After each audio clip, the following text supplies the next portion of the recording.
La princesse au petit pois. Histoire par Hans Christian Andersen. Il était une fois un prince qui voulait épouser une princesse, mais une vraie princesse.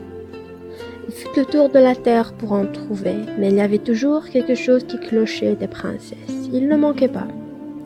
Mais étaient-elles des vraies princesses? C'était difficile à apprécier. Toujours une chose ou l'autre ne semblait pas parfaite. Il rentra chez lui tout triste. Il aurait tant voulu rencontrer une véritable princesse. Un soir, par un temps affreux, éclairs et tonnerre, cascade de pluie,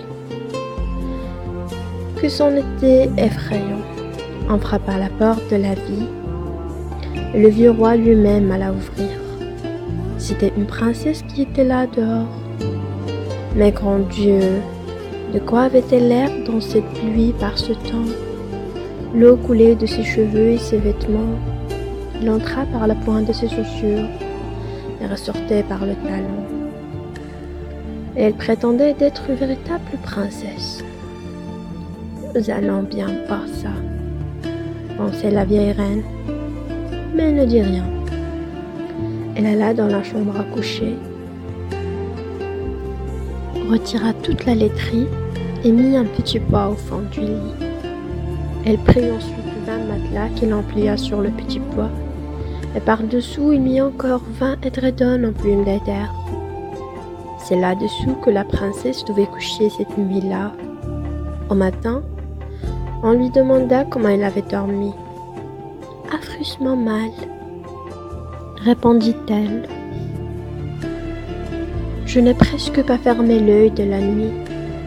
Dieu sait ce qu'il avait dans ce lit.